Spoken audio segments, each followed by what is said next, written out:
Okay folks, so you know the rules. You've got to give this a good go before you watch me go through it. So either print off the download or just pause the video and give it a go.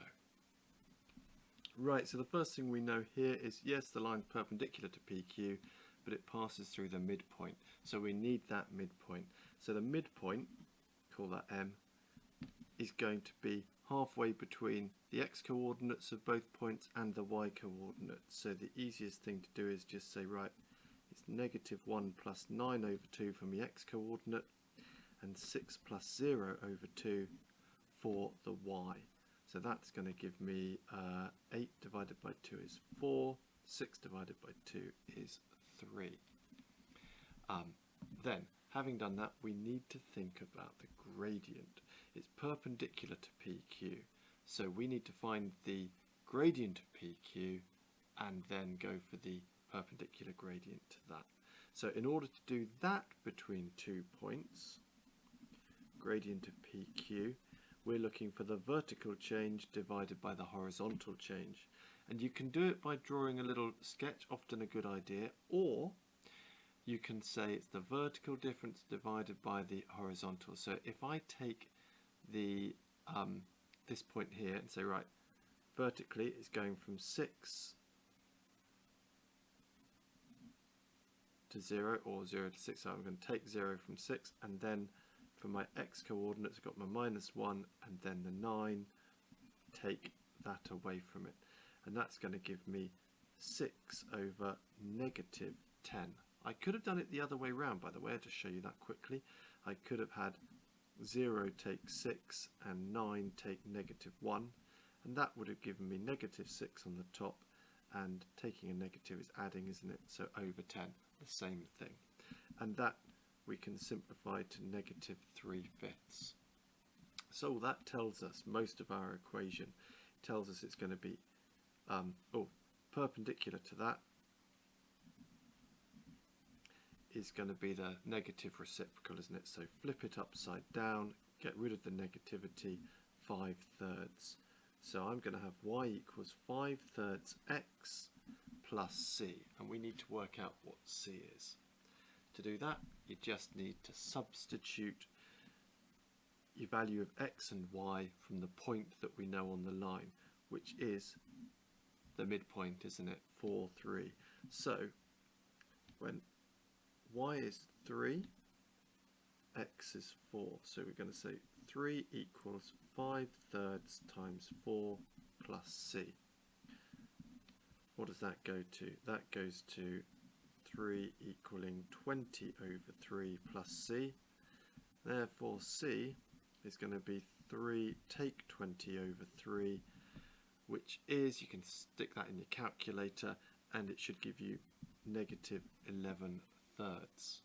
So what that means is that our equation is now, putting that in instead of the c, our equation is y equals 5/3 x take 11/3, which looks a bit ugly, which is probably why they've asked us to give our answer in the form ax plus by plus c. So we want everything on the same side, and we want a whole number in front of the x. So to do that, we multiply everything in the equation by 3, which gives us 3y equals 5x take 11/3, but we also want everything on one side. So if I take the 3y away and then sort of shift it around, that gives me 5x, not 11/3 is it? It's 11. 5x take 3y take 11 equals 0. Now if you did it the other way round, you could have ended up with -5x plus 3y plus 11, and that too would have been fine. Okay, so here's question 2. So the key here is we're wanting it in y, which basically means in terms of powers of 2 instead of powers of 4. So what we need to do is say, right, 4x, well 4 we know is a power of 2. So I could say that 4 to the power x is 2 squared to the power x. And then if I remove the bracket, you multiply the powers, don't you? So that gives you 2 to the power 2x. So that's going to, and then it says, oh, in terms of y, so if y is 2 to the power x, well, 2 to the power x times 2 to the power x, you would add the powers, wouldn't you, as 2 to the power 2x. So this is y squared, isn't it? Because it's the same thing times by itself. Right, hence or otherwise solve this. So this is saying we want to use this idea that y equals 2 to the power x. So we say let y equal 2 to the power x, and then I can say 8, because 4 to the power x we've just shown is y squared, I can say 8y squared minus 9y plus 1 equals 0, which is an easier thing to factorise. 8y take 1 and y take 1, because 1 times 1 is going to be plus, negative 1 times negative 1 will be plus 1, won't it? You'll get negative 1y and negative 8y adding to negative 9y. So now we can solve these by saying 8y minus 1 equals 0, or y minus 1 equals 0. Therefore y would be add 1 divided by 8, 1/8, or y equals 1. Now that's not quite enough, because we need to know what x is. So now that we know that, I can replace y with 2 to the power x. So I've got 2 to the power x equals 1/8, or 2 to the power x equals 1. Now I know that 2 to the power 3 is 8, and it's negative powers when it becomes a fraction, isn't it? So x equals negative 3, or anything with powers that equals to 1 must be to the power 0, mustn't it? So x equals 0. Okay, so we've got a lovely bit of integration next. Definite integration, because we've got these values here and here. But the first thing to do is to consider what that's going to be. So what I mean by that is we need this as a normal power of x, don't we? So roots are powers of a half, and when it's divided that's a negative, isn't it? So it's x to the negative a half dx. So that's what I want to integrate. And then I'm going to say that that's going to be equal to, now we normally use a square bracket here, up the power by 1 goes to 5x, up the power by 1 here is going to get me to positive a half. Then I've got to divide by the new power, which is a half. If you divide by a half, you double, don't you? So it's plus 2x to the half. And I want that between values of 4 and 1. So then I can say, right, I'm going to substitute 4 in for x first of all. So it'll be 5 times 4 plus 2 times 4 to the power half is the same as the square root, isn't it? And then I'm going to be taking away from that x with a value of 1. So that'll be 5 times 1, which we all know is 5, plus 1 to the power of anything is just 1, isn't it? So that's 2 times 1, so I'll just leave that like that. And then that's going to give me 20 plus root 4 is 2, so 2 times 2 is 4. And then we're going to be taking away 5 plus 2 is 7. So it's 24 takes 7, which is 17 units squared. Right, so on to question 4, a nice little circle job here. So to find the coordinates of the centre, we need to get it in the form which involves completing the square for both parts. So first thing I'm going to do is just rewrite it as x squared take 10x and group my y's together as well. Y squared plus 6y, and leave that plus 30 over there. I'm going to put a little square bracket round the stuff with x's and the stuff with y's. Then I'm going to complete the square on this bit. So that's going to give me x take half that number, 5 squared, and then I'm going to need to take away that number squared. And then here I'm going to have plus half of that number, y plus 3 squared. Got to take away the 3 squared that expanding that bracket would produce. And then I've got the 30 to add at the end. So now if we clean all of this up, we get x take 5 squared plus y plus 3 squared. And incidentally, that is enough to answer this part now, because I need the values of x and y that would make those brackets equal to 0. So for x that would be 5, and for y that would be negative 3. But I need to clean this stuff up to find out the radius, which is part B. So I've got 25 and I've got 9 there. So take 25 and take 9 and then add 30. Well, that means that's going to get me to, I'll just write all this out again, minus 34 plus 30 would be negative 4, wouldn't it? And I want it on the other side because I want it like that. And then I can look at that number and say the radius is going to be the square root of 4. R equals the square root of 4, which is 2. 2 units, you should say, really. Right, now, the y coordinates where the circle crosses the line with the equation x equals 4. So you might want to do a little sketch if you're not too sure what's going on here. And I'm going to put my sketch up here somewhere, because if you had x being about 5 and y being negative 3, that would be the centre of our circle, and it's got a radius of 2, so that's going to get us up as far as 1 there, so it's going to look something like that. Not a very good circle, but there you have it. Then you've got x equals 4 is going to be the line going through there, isn't it? So we want that point and that point. Now I think the quickest way to do that is just to substitute the value of x being 4 into this equation, because it's got to satisfy that to be sat on the circle. So that's what I'm going to do. I'm going to put 4 in instead of x. So I'm going to have 4 squared plus y squared. Take 10 times 4 is 40 plus 6y plus 30 equals 0.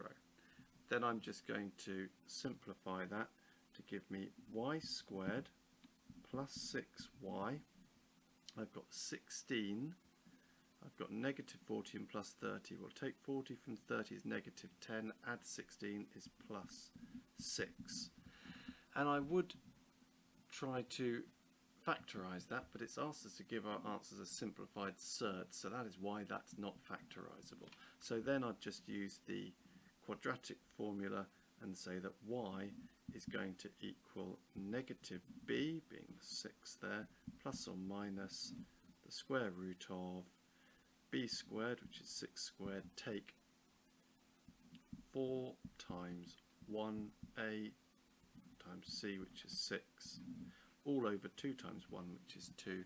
Whack that into the calculator, and that should give you negative 3 when that's been halved, plus root 3, or negative 3 take root 3. So that'll be your exact values. That's that way of doing it. But I wanted to show you another way, because for a lot of problems you won't necessarily have as simple a line as that.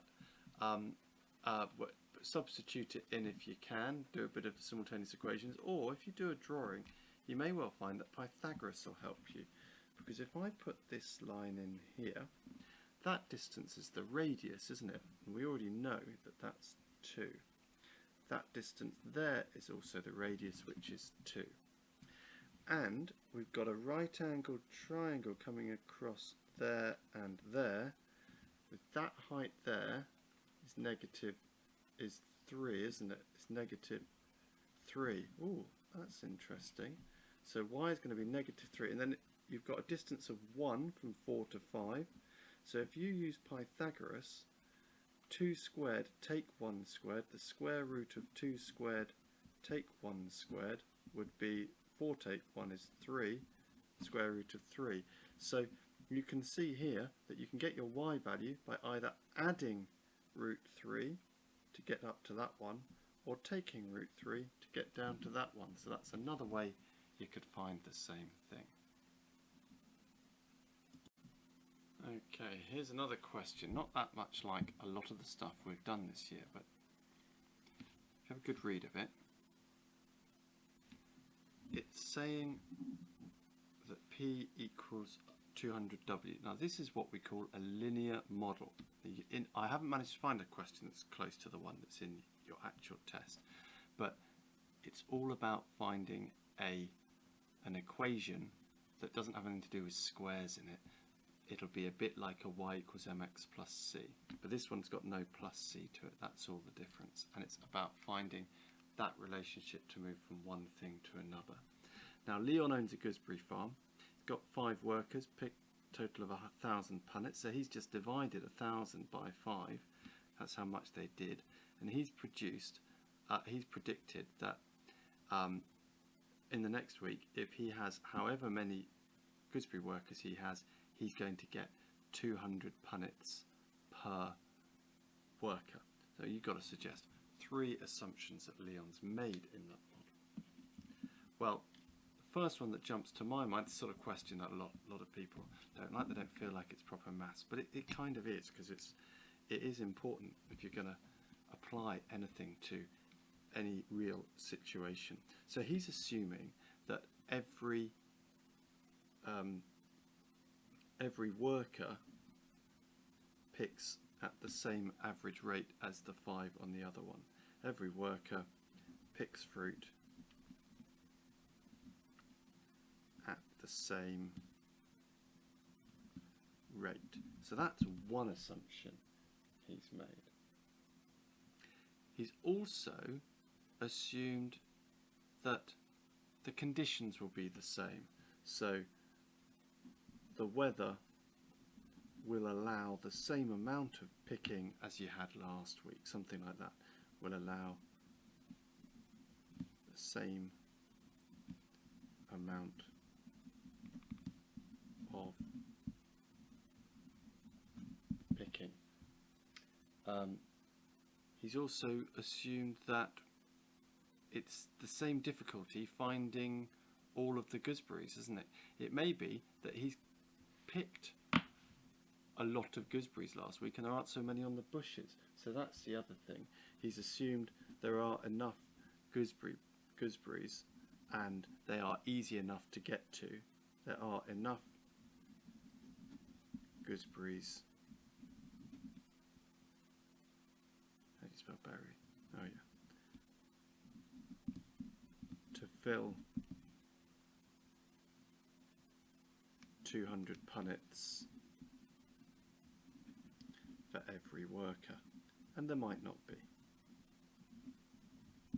Now that's not the whole question. Leon discovers that the weather forecast for next week is bad, and his workers are only going to be likely to be able to pick gooseberries for half the number. How should he refine his model? Well, if it's half the number, he's going to get half as much. Divide by 2. Therefore, it should go to P equals 100W.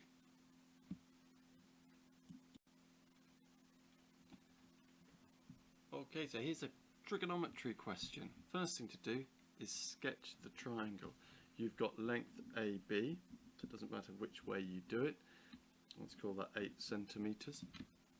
We've got length BC being 7 centimetres, so that's nearly as long, 7 centimetres, and we've got AC being 6 centimetres, so a tiny bit shorter, something like that.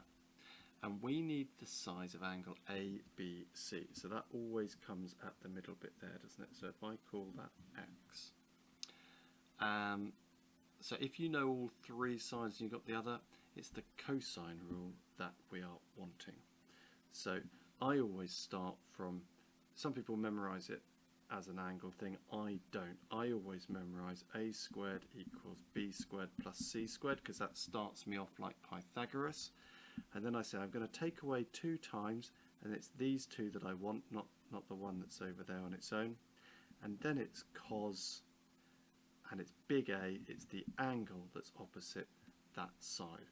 Now I don't want it with A, B, and C. I need to sort of change this around a little bit, but I'll do that in a moment. Now let's rearrange this to get A as our subject, the angle as our subject.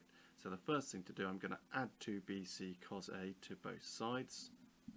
2bc cos A plus A squared equals b squared plus c squared. Then I'm going to take the A squared across.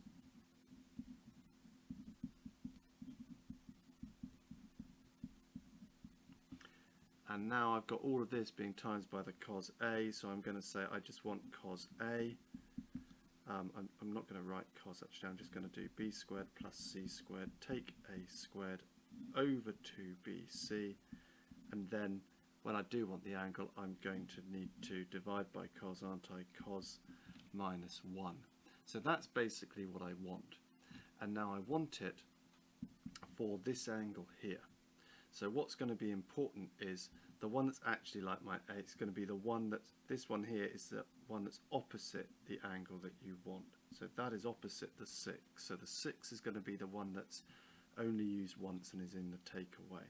So what I'm going to be putting into my calculator is cos negative 1, and then we're going to have 8 squared plus 7 squared, take 6 squared over 2 times 8 times 7. Whack that into the calculator and you should get 46.56 degrees. So leaving it to 3 significant figures, you should have 46.6 degrees. But hold that angle, leaving it in the calculator, use your answer key later to get the exact thing for the area. Because the area, so that was part A, the area, we're going to want to use the formula that the area is a half BC sine A.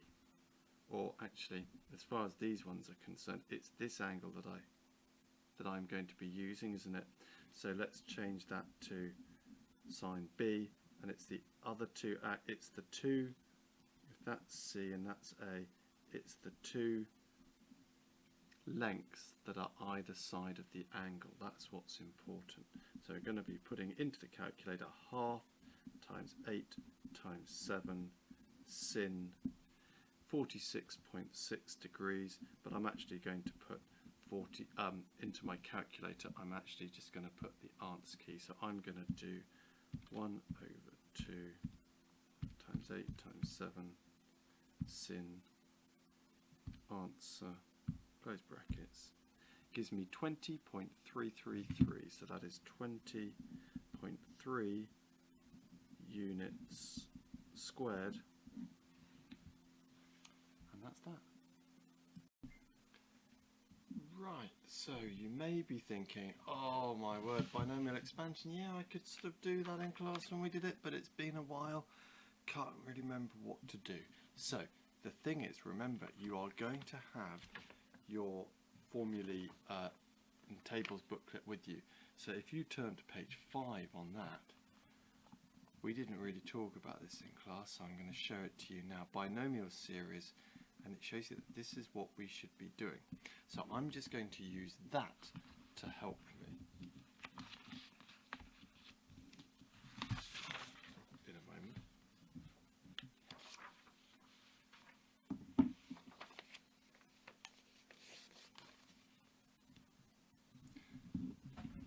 So what we need is the first term. It's going to be 1 plus n, which is the power, times our x, which is there. So that's going to be 8 times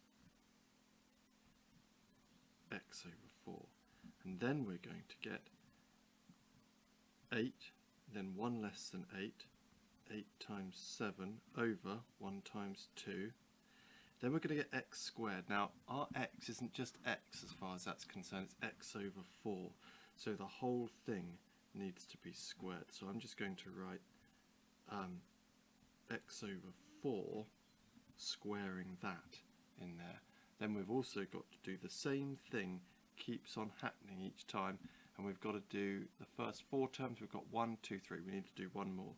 So that's going to be 8 times 7 times, drop it one more to 6, 1 times 2, increase it one more to 3, and then we're going to have x over 4 to the power 3. Now in order to work out what each of those are, you just need to be a little bit canny with your calculator. First bit is just going to be 1 plus 8 divided by 4 is 2, isn't it? So that'll be 2x. Now how about the next bit? Well, this is what I would do here. I would say I've got 8 times 7 over 1 times 2, I'll just put 2 in there, times, now this is a quarter, isn't it? That's what we're worried about, not the x, a quarter. So a quarter squared. So we could do that 1 over 4.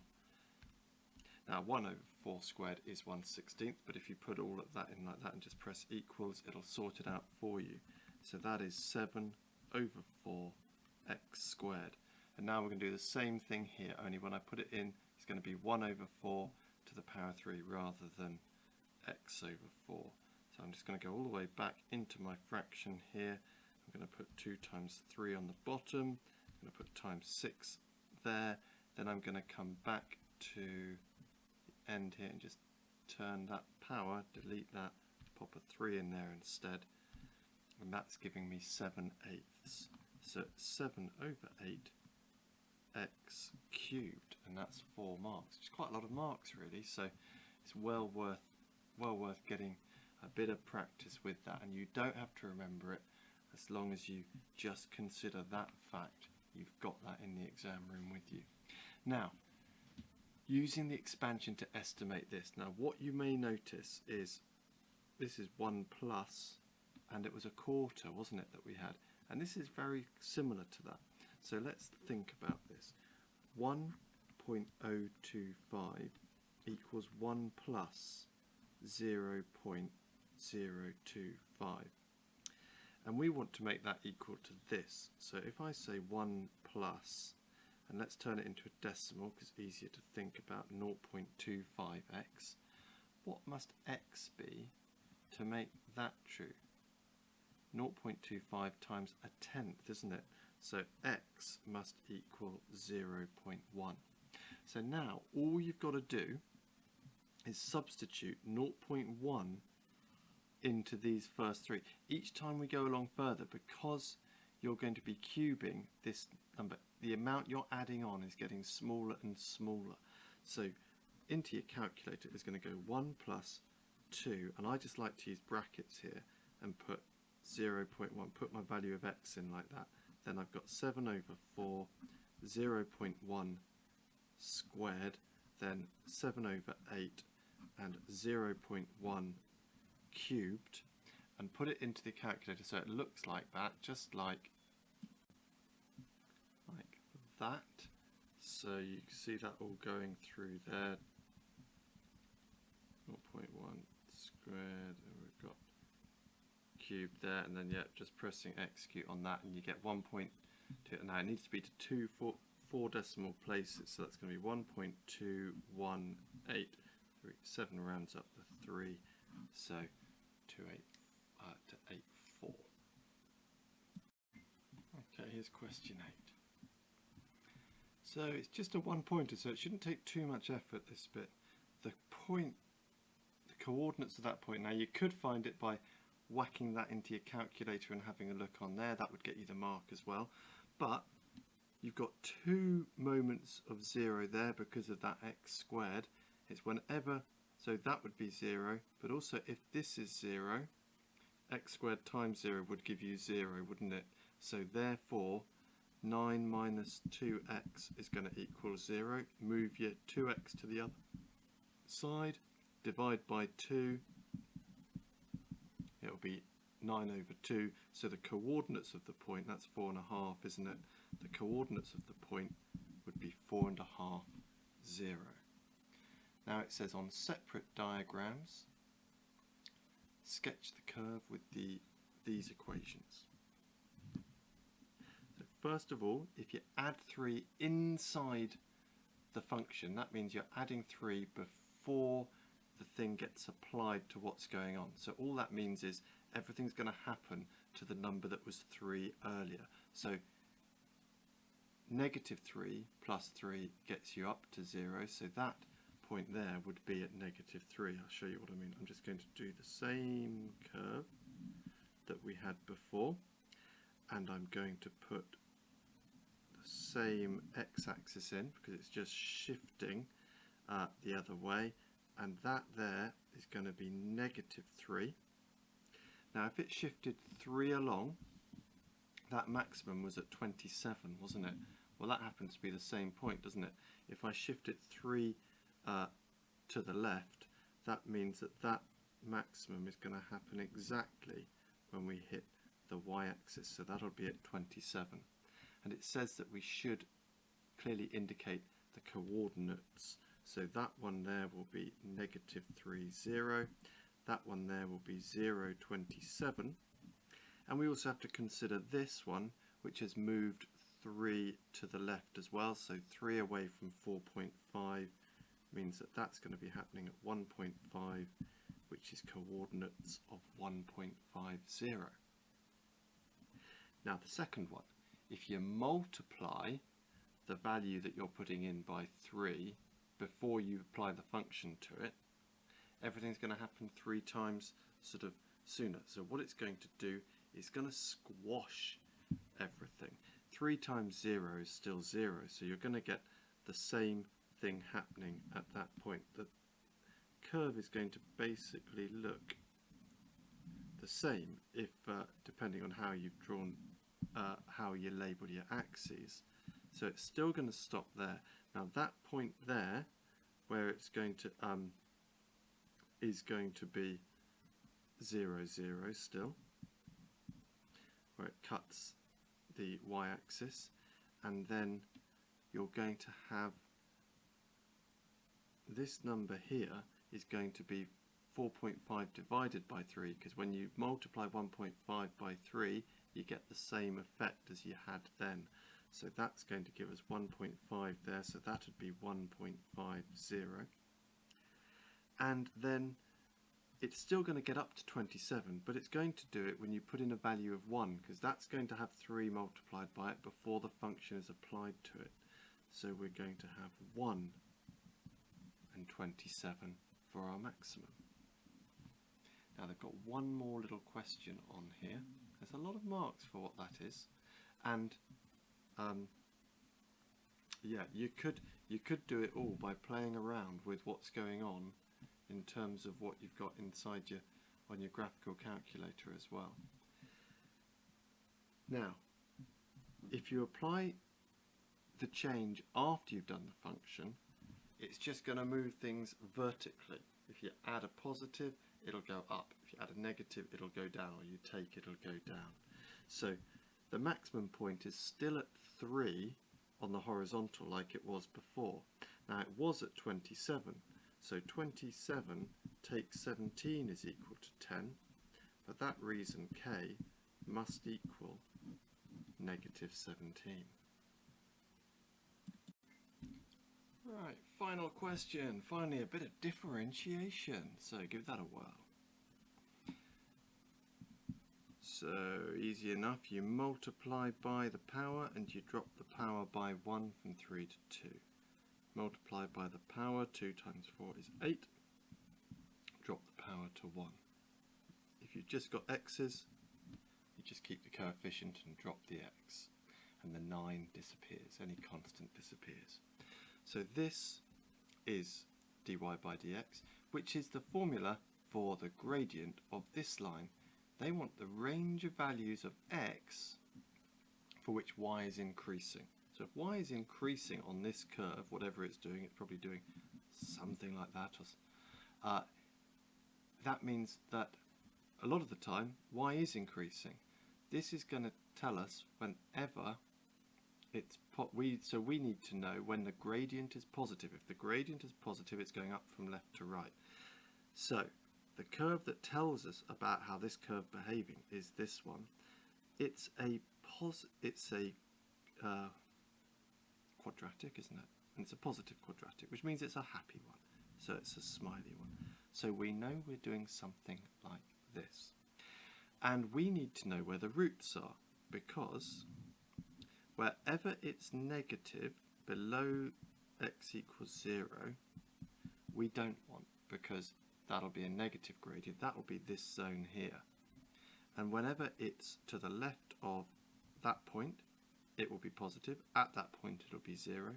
And same here, whenever it's to the right of there. So we need to factorize this. So factorize, we need to make it equal to 0, don't we? And factorize that. So 3 times 3 is 9. That gives us negative 9, doesn't it? So we want two numbers that multiply together to make 9, but whose difference is 8. And 1 and 9, the only other one's 3, isn't it? 1 and 9, difference between them is 8. So I'm going to say 3x squared, take 9x plus 1x, because negative 9 plus 1 gives us minus 8x, take 3. And then I'm going to look to factorize those two parts separately. 3x goes into both of those, so I can say 3x and x minus 3. So x minus 3 is one of my brackets. What do I times x minus 3 by to get x minus 3? Plus 1. So that's my other bracket. So I can say 3x plus 1 times x minus 3 equals 0. So either this bracket is 0 or that one is. Those are the 2 points I need. So this one's the easiest one, x equals 3. And this one here, it's going to be negative, isn't it? So if I take 1 across the other side, then divide by 3, it'll be negative a third. So the range of, so this here is negative a third, that there is 3, and I don't want anything there. So the range is x is smaller than negative a third and x is greater than 3. And that's that. Well, take your time, go through these things 1 or 2 times and have a look at other similar questions in the same topics as the different ones that we've done there, and hopefully Wednesday will be great. So cheerio, folks.